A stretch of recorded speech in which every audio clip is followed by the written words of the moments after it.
Je m'appelle toujours Laurence, je porte toujours du rose et bienvenue sur ma chaîne Un brin anglais.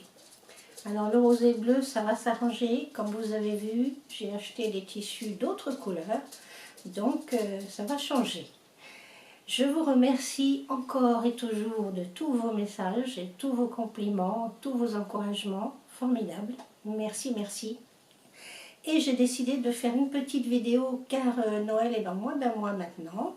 Et comme vous, je suppose, je cherche des idées cadeaux, couture ou pas, mais couture j'aime bien. Et j'ai trouvé des petites idées. Je me suis renseignée sur le sashiko. Je vous avais demandé si certaines d'entre vous connaissaient. J'ai pas eu de réponse. Donc j'en déduis que vous ne connaissez peut-être pas, ou pas beaucoup. Alors j'ai fait ma petite enquête. Et je vous montre ce que j'ai trouvé. Alors, je porte la blouse Lorena de Dame Good Caramel, la même créatrice qui a fait la chemise papillote que j'aime tant. Elle va du 34 au 48, niveau intermédiaire. Les manches sont comprises, la voilà. Et l'assemblage des pages en format PDF se fait bord à bord. Donc, elle a beaucoup d'avantages. Cette petite blouse, je l'adore. Voilà. Alors, pour mes idées cadeaux de Noël et le sashiko, j'ai essayé de mélanger les deux. Et ma foi, je ne suis pas trop mécontente du résultat. Voilà ce que je suis capable de faire, alors que je viens juste de découvrir. Je vous montre différents motifs, différents tissus. Donc sur de l'uni et aussi sur des tissus à motifs. C'est possible. Donc moi je trouve ça vraiment très sympa. Je sais pas vous, mais moi je trouve ça très sympa. Et puis des petits carrés comme ça fait des dessous de verre. Donc ça peut déjà faire un cadeau. Un peu plus grand, c'est un set de table. Donc ça peut aussi faire un cadeau. Et puis cette technique, on peut aussi la rebroder par-dessus un objet qu'on a cousu. Ou avant de le coudre peut-être. Mais bon voilà. Ça peut aussi être fait sur des petites trousses de toilette, enfin sur plein de choses. Des disques à démaquiller, sur le côté qu'on ne frotte pas sur le visage, des choses comme ça. Alors je vous dis tout, comment j'en suis arrivée là. Pour les fournitures, je n'ai rien acheté de spécial. J'ai pris du fil à broder DMC, j'en avais. J'ai fait des essais aussi avec du fil perlé, de coton perlé, comme sur celui-là. Ça, c'est du fil de coton perlé. Alors, j'ai pris là, je ne sais plus quel numéro c'était. On peut faire, c'est préconisé avec du 5. Je crois que je ne dois pas être loin du 5. En coton perlé. Et là, j'ai un tout petit coton perlé pour les carrés qui est du numéro 12. Le fil le plus fin, c'est du coton perlé numéro 12. Et l'autre, c'est un fil DMC. Non, c'est pas un DMC, c'est un que j'avais trouvé au salon CSF l'année dernière. Un fil de coton à broder bleu avec plusieurs tons de bleu. Voilà, multicolore. Donc, aiguille à broder, rien de particulier. Une règle ou une équerre. Si vous avez la règle à patchwork et le tapis de coupe, c'est encore mieux. Mais voilà. Feutre ou marqueur effaçable ou craie. Craie peut suffire aussi. Stylo friction. Qu'est-ce qu'il nous faut d'autre encore? Des restes de tissu. Des petits restes de tissu ou comme j'ai pris là un jean qu'on a marre de la vie. Voilà, donc il a fini en petit carré. Et alors il y a de l'élastane dedans, mais ça ne m'a pas gêné. Donc n'importe quel tissu. On préconise du lin, du coton, voilà. Je n'ai pas essayé dans la viscose, ni dans le polaire, ni bon, je suppose que ça ne doit pas être terrible. C'est tout, fin de l'histoire. Donc je n'ai rien dépensé pour essayer cette technique et faire ces petits objets. J'avais tout le matériel à la maison, ce qui est quand même pas mal pour une nouvelle technique. Qu'est-ce que je peux vous dire? J'ai trouvé des tutos sur YouTube évidemment, pas forcément en français. Mais bon, quand on voit, on n'a pas trop besoin des commentaires. Il y en a certaines où elle affiche à l'écran les dimensions, des choses comme ça. Donc c'est clair, c'est très clair. C'est même pas la peine de mettre les sous-titres. On peut mettre les sous-titres en français. Mais bon, c'est Google qui traduit, donc il y a des fois des petites surprises. Hein. Les sous-titres, c'est pas toujours ça. Que ce soit en anglais, japonais, coréen, peu importe. Voilà. J'ai remarqué que... Alors, on commence par le début. Le matériel, c'est tout. Ensuite, il y a différentes sortes de broderie sashiko. Donc, moi, j'ai pris la plus simple pour débutantes, celle qui se fait sur un quadrillage qu'on va tracer sur le tissu. C'est pour ça qu'il faut un feutre ou un stylo friction ou de la craie. Parce qu'il va falloir faire un quadrillage sur le tissu avant de démarrer la broderie. On va suivre les petits carreaux, en fait. Je vous recommande plutôt le feutre. Alors les feutres lavables à l'eau, c'est pratiquement le cas de tous les feutres qu'on trouve maintenant en magasin pour les enfants. Hein. Ils partent à l'eau, voire eau et au savon, mais ça part très bien. Donc là sur celui-là, j'avais mis du feutre vert foncé, c'est très bien parti.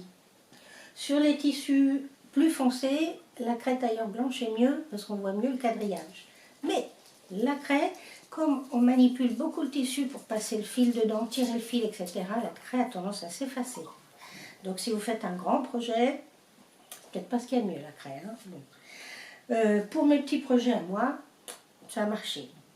Donc voilà, on fait ce petit quadrillage. Ensuite, on choisit un motif. Donc sur des tutos YouTube, je vous en mets un ou deux en description, ceux avec lesquels j'ai fait ces petites choses-là. Et il y a différents motifs, j'en ai essayé 3 qui sont effectivement pour débutantes, pas compliqués du tout. Que vous dire, on peut aussi, si on ne veut pas faire le quadrillage ou qu'on n'a pas le matériel, on peut aussi fixer dessus un entoilage pour broderie, le coudre à grands points de bâti, et sur cet entoilage on aura fait le quadrillage et des entoilages qui s'en vont à l'eau, disparaissent quand on trempe dans l'eau. Donc voilà pour ce qui est du petit quadrillage à faire sur le tissu. Je crois que je vous ai dit à peu près toutes les solutions que j'ai vues.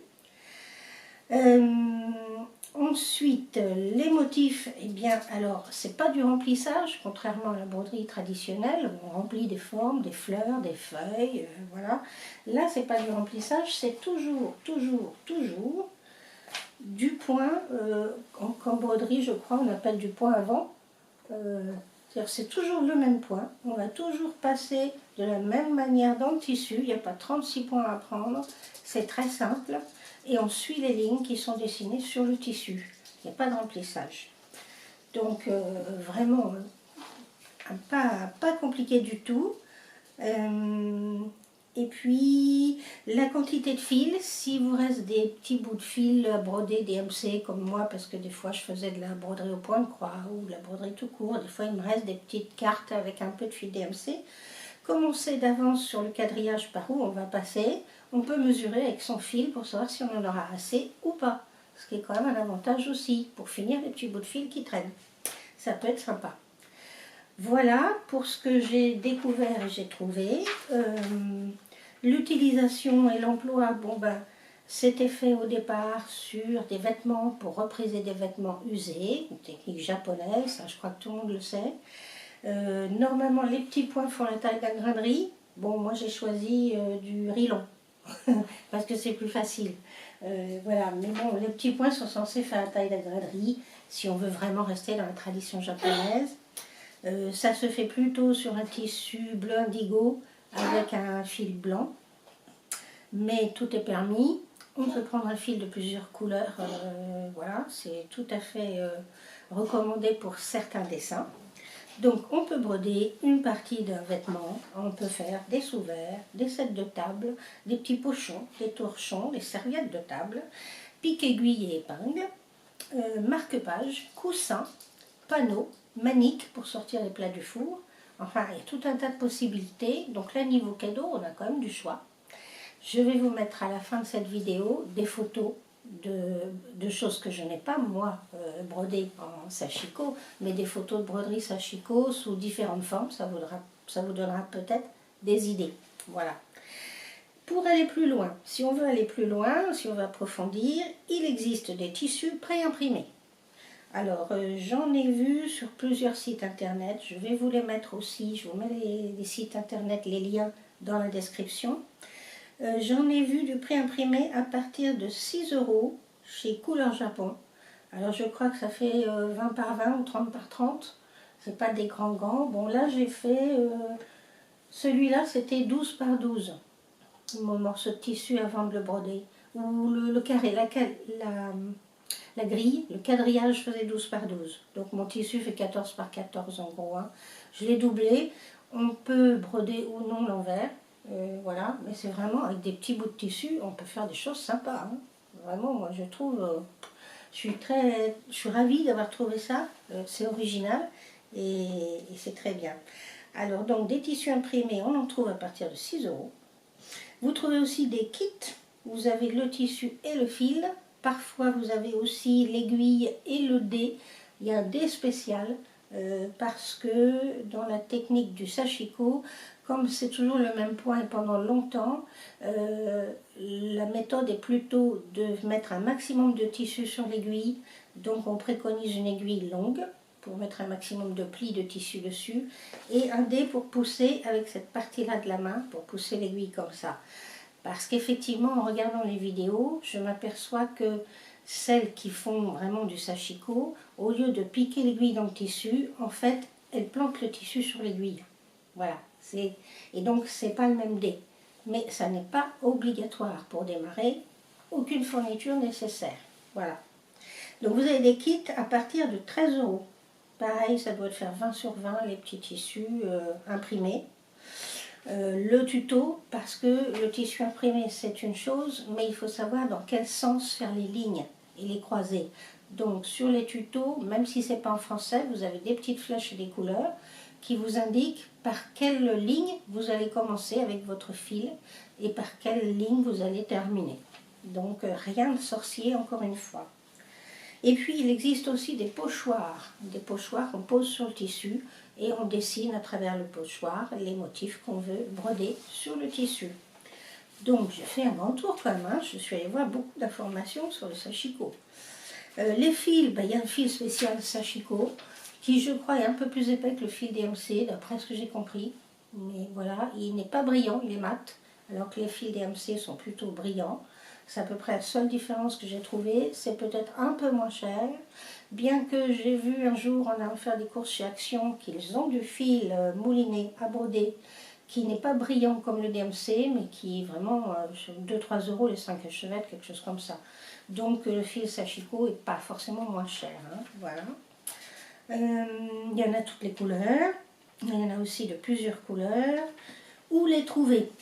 Où est-ce que je suis allée trouver tout ça? Alors, je vous explique tout. Il y a pas mal de fournitures sashiko sur Etsy, différents vendeurs qui ne font que ça, qui sont pratiquement spécialisés là-dedans.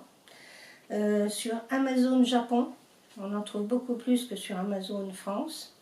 Sur Rascol, ils ont pas mal de fournitures.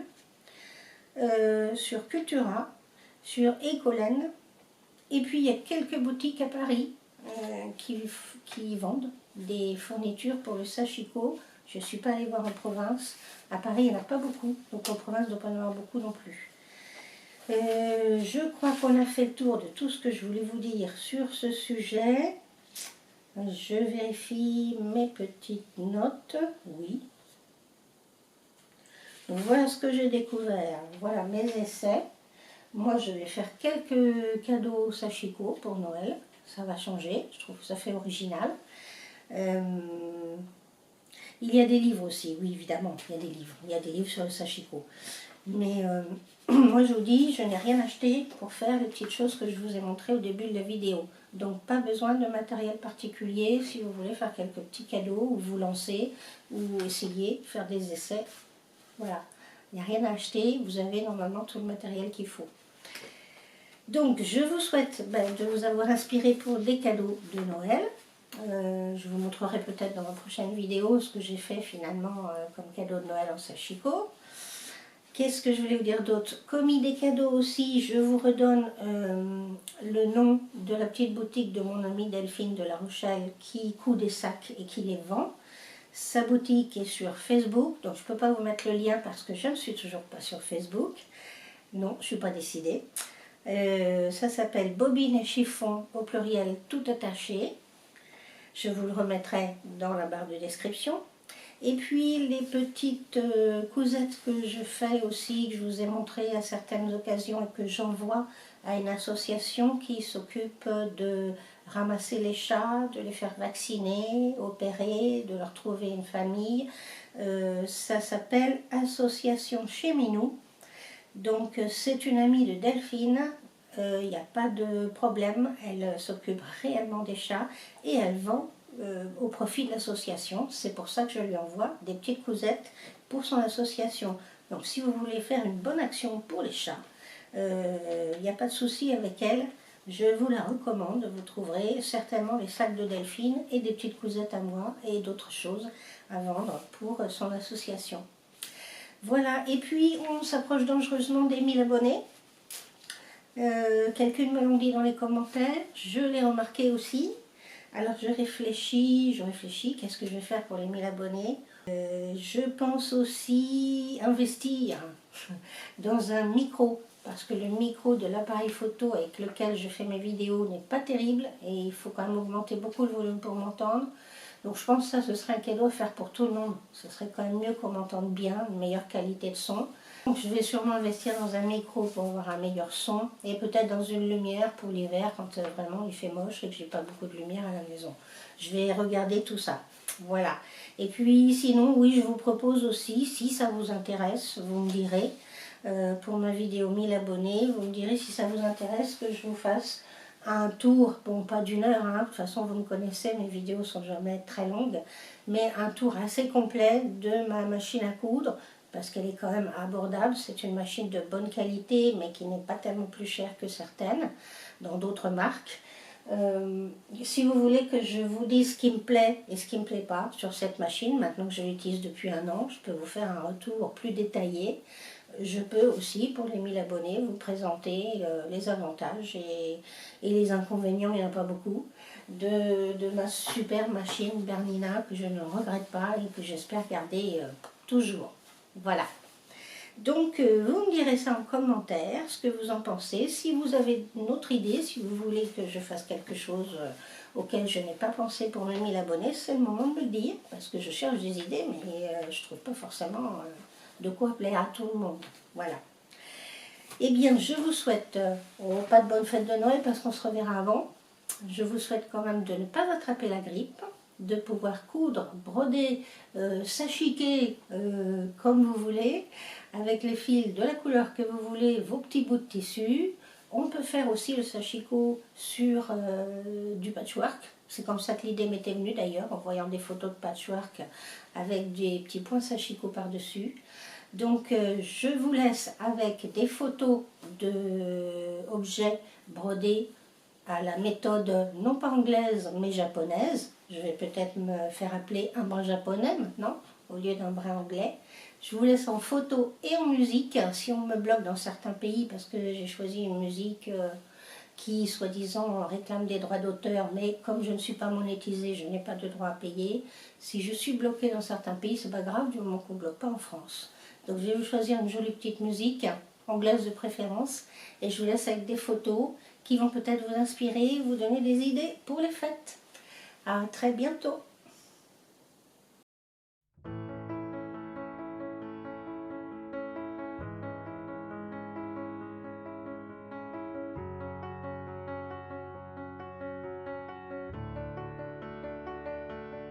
I heard that you're settled down, that you found a girl and you're married now.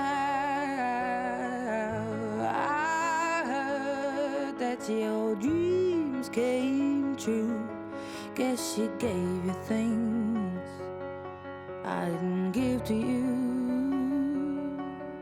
Old friend, why are you so shy?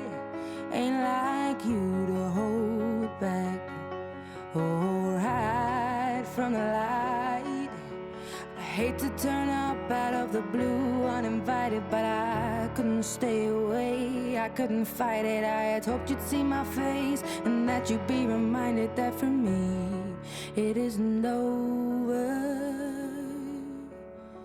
Never mind, I'll find someone like you. I wish nothing but the best for you too. Don't forget me, I beg. I remember you say sometimes it lasts and loves, but sometimes it hurts instead. Sometimes it lasts and loves, but sometimes it hurts instead.